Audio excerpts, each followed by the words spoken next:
Hello Virgo rising, I'm Birdie Galaxy, this is the Lunatic Fringe, and this video is your April horoscope. So let's get right into this. As we start out the beginning of the month, both the Sun and Mercury are in Aries, which is your 8th house. The 8th house is the house of transformation, shared resources, intimacy, and deep soul diving. Now on April 1st, or April Fool's Day, Mercury, or the Magician, goes retrograde. Yay! Now, during retrogrades, especially Mercury retrograde, this is a time when we reevaluate, reassess, revisit themes that we've already experienced. So in this specific time, we are talking about Mercury in Aries in your 8th house. So as Mercury goes retrograde in your 8th house, this can prompt a period of introspection, which is what retrogrades do, as well as the 8th house. The 8th house is a very introspective house, so there's some intensity here of really deep diving into your shared resources, into your intimate relationships, and into any kind of psychological transformation. This is a really good time to see what's hidden deep in the emotional vault. Now, just a couple days later, on April 4th, Venus, or the Empress, also joins the Aries party here in your 8th house. So Venus coming into this sign, into this house, brings out a time where you may feel compelled to explore your intense emotional connections.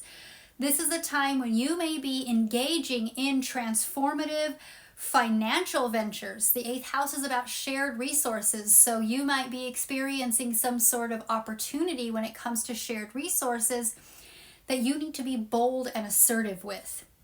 So this exploration of intense emotional connections can be done through therapy, whether that's going and seeing an actual person or reading a self-help book, listening to an audiobook. There is a lot of YouTube therapists out there who are not a substitute for somebody focused on you individually, but they're a good place to start if you need help figuring out where to even get started in opening up yourself and analyzing yourself.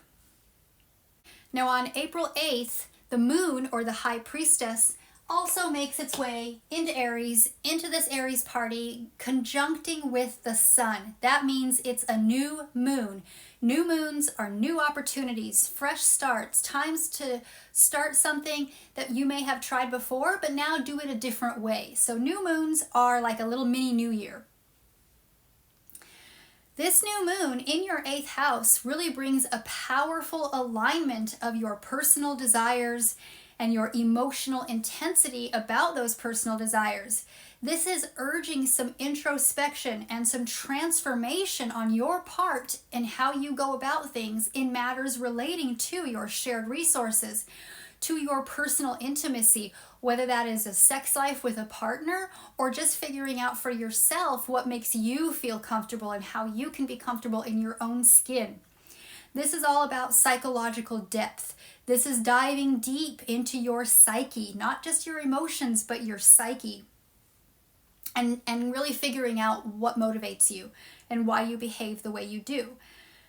Utilize this new moon energy to embark on a journey of self-exploration, self-discovery. This is a time for embracing opportunities that will bring you some emotional renewal.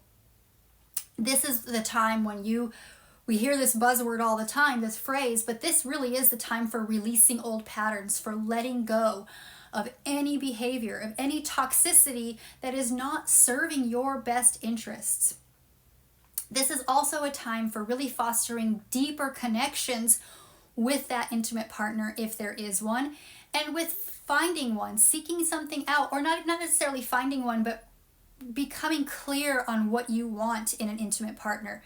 That is what this self-analysis can really help with. Now, just as we have this culmination of energy in Aries in your 8th house, the sun will move on into Taurus.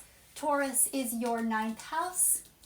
The ninth house is the house of higher education, wisdom, long distance travel, exploration, cultural matters, and philosophy. So as the sun is moving through Taurus, through your ninth house, Virgo, this brings out a time where you are more focused on expanding your philosophical horizons. You might be interested in experiencing cultural pursuits, from cultural experiences from cultures that are very different from yours. This is also a good time to embark on this journey of soul nourishment. All that eighth house energy of deep diving into your psyche might be prompting you to learn more, to educate yourself on some things that you might feel attracted to.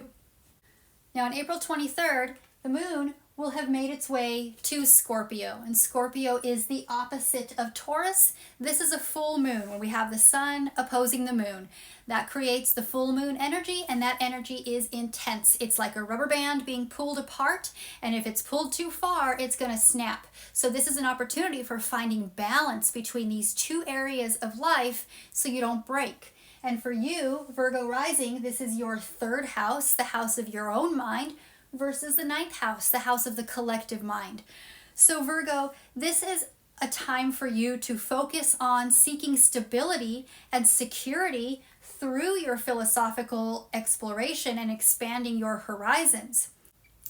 So this full moon is showing you the need for finding balance between practicality and between your emotional depth, and how to delve into a more transformative learning experience, and how to communicate these profound insights that you've experienced to others, how to explain yourself and your philosophical point of view with clarity and with an intensity that might motivate someone else. So by finding balance between your need for practicality as well as your need for diving deep into your emotions, you might find that you are feeling this transformative energy through your new found philosophical pursuits and your new learning experiences, and this can help you communicate. Your third house is your house of communication. This can really help you communicate with much more clarity and even with some intensity to the collective, to the larger cultural experience. Now on April 25th, Mercury goes direct.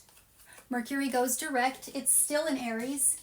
It's still in your eighth house, but we're no longer in that reassessment period. It is now moving forward. So this energy is bringing with it more intense communication on your part, more mental clarity on your part, especially when it comes to your shared resources. We're back in the eighth house again, so this is shared resources.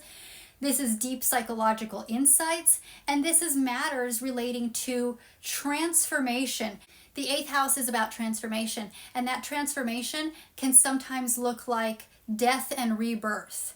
And yes, it can be a physical, real death. The eighth house is, of course, death, and death is a part of life. But in this instance, we are speaking on a philosophical level. So this is about the death of you as one psyche and the rebirth of you as a new psyche, especially one with new insights into the world because of exploration of other cultures. Now, towards the end of the month, Venus moves out of Aries and into Taurus along with the sun.